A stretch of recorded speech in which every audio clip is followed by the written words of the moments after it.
Hey guys, what's up? Corey from TechInform.us, and in today's video I wanted to give an overview of iOS 5 and tell you guys exactly what is new in it. So firstly, you can see that the home screen pretty much looks the same except for a few new icons. Those icons being Newsstand and Reminders. Now if you launch Reminders, basically it's just a little reminder tab. You can make new reminders, blah blah blah blah, done.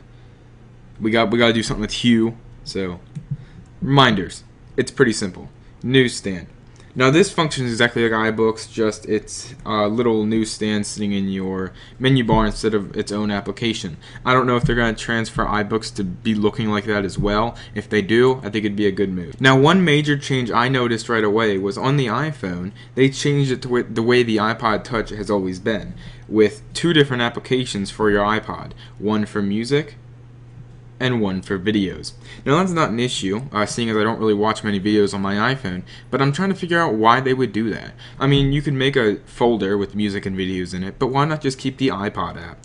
Now, this is just an early beta of iOS 5, this is beta 1 of iOS 5, so they could change it in the future. They usually change a lot of stuff with these iOS 5 betas, or betas of these new firmwares before their final release, but that just seemed a little strange to me.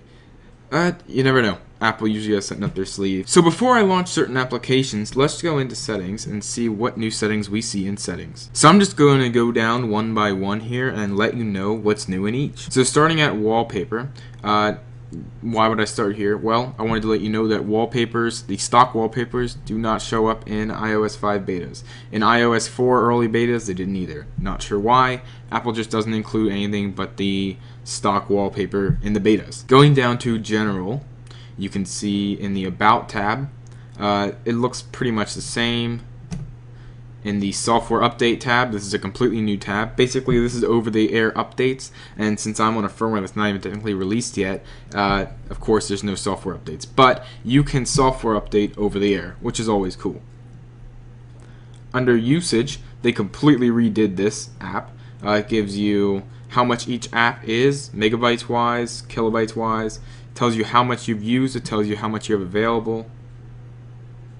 Total storage, your cloud storage, your battery percentage, your usage, your current talk periods, whatever. So basically that gives you all your information about your usage. Under iTunes Sync, you can now sync from your phone. So basically, since I have it connected, I don't have it right now, but as you can see, sync will resume when Colton Fry's MacBook Pro is available. So when I plug this in, I can then, this button will highlight and I could press it and it would auto sync instead of having to press the button inside iTunes. I believe everything else in general is the same it is on 4.3.3. There is a new tab here called iCloud. Under iCloud, you just choose what you want to sync to your iCloud. Kind of cool. Just pretty basic. Under Mail, Contacts, and Calendar, you can now choose how many recent messages you want to show above. I think the last one was 100 or 200.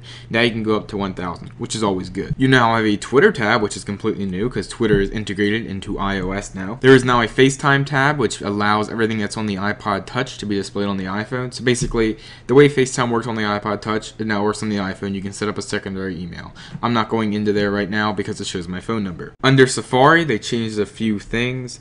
I was informed that this was on the last version of Safari, but they now have private browsing. I don't know if that was on 4.3.3 or not.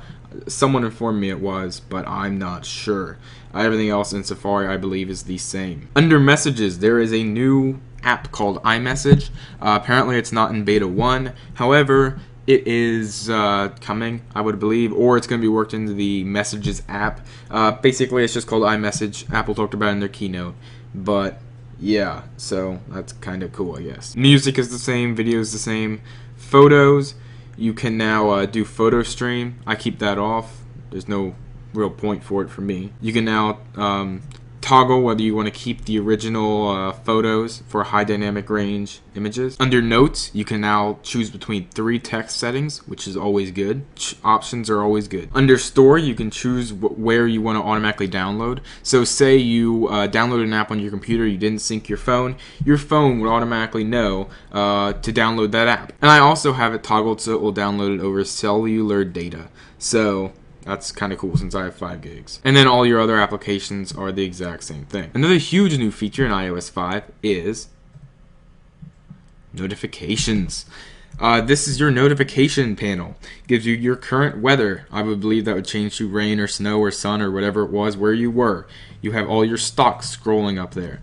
When you receive a text message, it shows up down here. Email shows up down here. Everything shows up right here. Same with your lock screen. On your lock screen, all your information, all your text messages, all your data shows up right here on your lock screen. Now, I took a few screenshots for the setup process of iOS 4 while I was setting it up. Basically, with iOS 4, you can now set up from the phone. So as you can see in here, this is just the setup process. Scrolling through, so slide to set up. This is what you saw when you first updated to iOS 5. I didn't even have it plugged into the computer at this point in time, which is always cool. You have your language, country region, set up iPhone, set up as new phone, restore from cloud, or restore from iTunes. Set up from iCloud, thank you, and then this was the notification screen. So, just so you know, kind of cool, you can take screenshots of the setup process. I figured that out about 1 second into iOS 5. In the camera app, you also have a grid option, which is always good. Now, there are a lot of new features I can't even go over in this video. I think there were 200 brand new features in iOS 5, but I tried to cover some of the major ones. Question is, are you going to get a developer to register your UDID, or are you a developer already? Are you going to get iOS 5? Do you think it's worth it? Do you think it's important? I believe it's a very stable OS for a first beta.